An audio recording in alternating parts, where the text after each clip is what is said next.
하나님은 반드시 불의에 대해서 심판을 하십니다. 그러니까 하나님의 공의가 이제 온 세상에 또 우리에게 가득하게 하시는 것이 하나님의 뜻이고 하나님의 계획이세요. 하박국 선지자는 두 번에 걸쳐서 1장에서 하나님 앞에 부르짖었습니다. 이 악의에 대해서, 불이 가득한 세상에 대해서 하나님은 가만히 계시는가? 하나님은 보고만 계시는가? 하나님은 더 이상 손쓰시 않으신가에 대한 그 처절한 그 아픔과 고통 속에서 이제 하나님께 올려드린 것입니다. 근데 하나님은 놀랍게도 내가 가만히 있는 게 아니다라고 말씀하시는 거죠. 분명히 이제 악에 대한 심판, 불의에 대한 심판을 준비하고 계신다.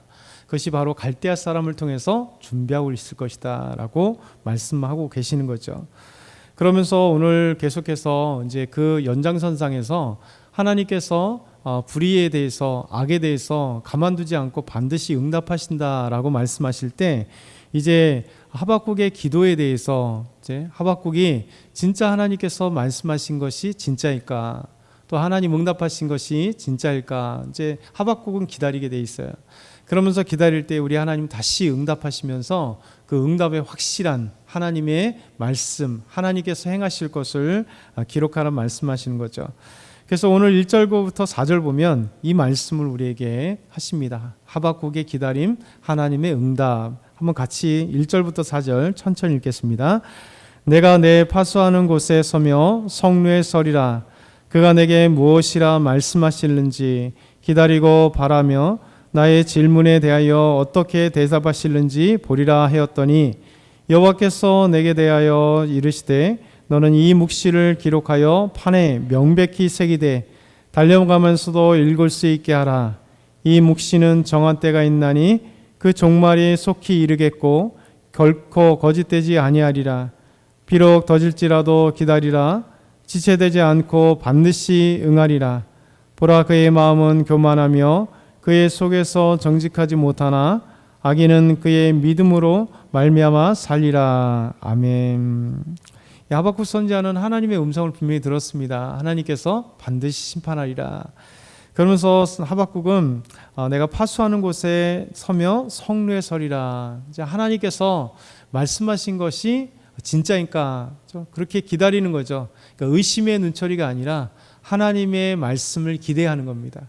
그래서 이 성루에 서고 파수하는 곳에 있는다는 게 뭐냐면, 하나님 말씀하셨잖아요. 갈대아 사람, 그 무섭고 강렬한 빠른 이 갈대아 사람들을 통해서 이 나라 민족의 이 악을 하나님이 심판할 거다라고 말씀하시니까 그가 이제 파수대에 올라간 거예요. 성루의 파수대에 올라가서 적들이 하나님이 심판하시는 그 심판의 도구인 갈대아 사람들이 오는가 이렇게 쳐다보면서 하나님의 말씀을 기다린 겁니다. 그래서 하나님께서 내게 무엇이라 말씀하신지를 기다리고 바라고, 또 내가 하나님께 질문했던 것, 기도했던 것에 대해서 하나님 또 어떻게 말씀하실지, 그렇죠? 대답할지를 지금 기다리고 있는 것입니다. 그때 하나님께서 이렇게 기다리고 기다리는, 또 기대하고 있는 이 하박국 선지자에게 또 말씀하시죠. 너는 이 묵시를 판에 새겨라 하죠. 이 묵시를 판에 새겨라. 이게 무슨 얘기입니까? 단순하게 말씀을 듣고 선포하는 정도가 아니라 판에 새기라는 거예요. 그러면서 달려가면서도 그거 볼 수 있게, 그 얘기는 뭐냐면 확실하다는 거죠. 판에 새겨서 달려가면서 아무리 봐도 이 판이 지어지지 않으니 하나님의 말씀이 거짓되지 않는다라고 말씀하고 있는 겁니다. 그러면서 하나님은 이 묵시가 속히 이루어질 것이다 말씀하십니다. 거짓되지 않을 것이다. 더딜지라도 기다려라 말씀하십니다. 반드시 응답하리라고 말씀하십니다. 그래서 우리 하나님께서는 반드시 하나님이 살리시리라. 그래서 하나님은 의인은 그 믿음으로 말미암아 살리라 이렇게 말씀하세요. 이 로마서의 사도 바울이 말씀하신 것처럼 의인은 믿음으로 말미암아 살리라고 하는 이 하박국의 말씀을 사도 바울도 다시 우리에게 이 justification이라고 하는 하나님이 우리에게 공의를 주시고 칭의를 주시는 믿음으로 말미암아 구원하시는 이 놀라운 구원의 진리에 대해서 이 말씀을 가져오시는 거예요. 그러니까 하나님 얼마나 대단합니까? 우리 하나님은 분명히 기도에 대한 응답, 하나님이 악에 대한 심판, 이것을 반드시 한다는 거예요. 어제 말씀드린 것처럼 우리 삶 속에 하나님 앞에 눈물을 흘려 이렇게 부딪히는 부분이 있잖아요. 진짜 악이 이렇게 횡행한데 하나님은 멀리 두고만 계시는가? 그런 것들이 우리 안에 좀 질문하고 짓누르고 힘들더라도 하나님은 반드시 악에 대해서 심판하시고, 또 우리가 사실 죄인들이잖아요. 우리가 수없이 죄를 한다 할지라도 우리도 하나님 앞에 깨우쳐 주시는 하나님의 은혜예요. 그러면서 하나님은 반드시 응답하신다. 더딜지라도 반드시 하나님의 계획한 때가 있다라고 말씀하십니다. 그래서 의인은 믿음으로 말미암아 사는 거예요. 저와 여러분이 믿음으로 가졌을 때, 하나님을 믿을 때 하나님께서 우리의 삶에 어떤 환경일지라도 하나님께서 인도하신다라고 말씀합니다. 이렇게 하나님께서 불의에 대한 심판하신 게 뭐냐라고 할 때 바로 온 땅에 여호와의 영광이 가득할 수 있도록, 이게 사실은 모든 것이 하나님께 영광이잖아요. 그 모든 것에는 하나님의 영광 받으시는 일이 있어요. 우리가 13절과 14절 한번 같이 읽겠습니다. 13절 14절. 민족들이 불탈 것으로 수고하는 것과 나라들이 헛된 일로 피곤하게 되는 것이 만군의 여호와께로 말미암음이 아니냐. 이는 물이 바다를 덮은 같이 여호와의 영광을 인정하는 것이 세상에 가득함이니라. 아멘. 물이 바다를 덮은 같이 여호와의 영광이 세상에 덮는 것이다. 그렇죠? 모든 것이 사람이 드러나는 게 아니라 하나님의 영광이에요. 그러니까 하나님은 그렇게 만드십니다. 모든 것을 하나님의 영광 받으실 만한 아름다운 것. 그러니까 하나님의 영광 받으시면 아유 치졸하시네, 자기 영광만 받으시네, 이런 못된 생각을 가지면 안 되죠. 왜냐하면 하나님의 영광 받으시는 그 모든 것의 결론은 최상의 것이에요. 우리에게 최상의 것을 주시고 우리가 상상할 수 없는 놀라운 은혜와 기쁨과 감사와, 그렇죠? 하나님의 공의가, 또 하나님의 사랑이 가득한 것이 하나님의 영광이기 때문에 혼자만 영광 받고 우리는 아니다, 이런 개념이 아닙니다.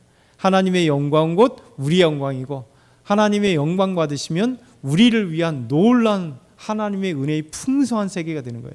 그렇죠? 지금 불의가 가득한 세상에 하나님이 심판하심으로 그 불의를 심판하시고 공의가 가득한 세상이 됐다면 우리에게도 얼마나 기뻐요. 그 고통의 시간들, 고통의 이 사회를, 이 세상의 그 죄악된 것들을 매일같이 봐야 되는데 그런 걸 하나님 심판하시고 없다면 얼마나 감사하고 아름다운 세상이겠습니까? 그래서 우리 하나님께서 함께 하신다. 그러기 위해서는 마지막으로 구약 성경 전체를 통해서 꽉 짜면 또 나오는 이 우상 숭배, 우상에 대해서 말씀하시면서 사람이 만든 우상들은 헛되다는 거예요. 헛되다. 하나님께서 말씀하십니다. 2장 18절에 19절 우리 한번 마지막으로 읽겠습니다. 새긴 우상은 그 새겨 만든 자에게 무엇이 유익하겠느냐. 부어 만든 우상은 거짓 스승이라. 만든 자가 이 말하지 못하는 우상을 의지하니 무엇이 유익하겠느냐. 나무에게 깨라 하며 말하지 못하는 들에게 일어나라 하는 자에게 화 있을진저 그것이 교훈을 베풀겠느냐. 보라, 이 금과 은으로 입힌 것인즉 그 속에는 생기가 도무지 없느니라.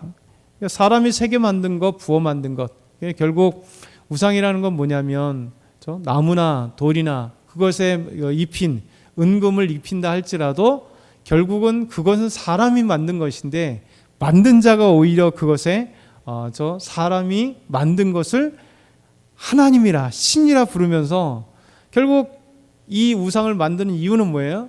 자기 복을 위해서, 자기 유익을 위해서 이 자기가 만든 것을 이용할 뿐이에요.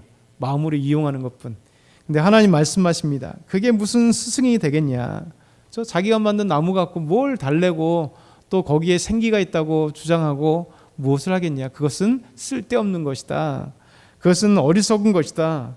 왜? 그는 생명 있는 자가 아니기 때문에 인간이 만들어 놓은 것에 불과하고 그 만들어 놓은 것을 자기를 위해서 쓰는 것에 불과한 것이 바로 우상이다.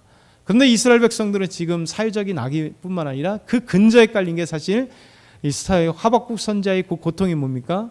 우상 숭배하는 자들의 들끓는 모습.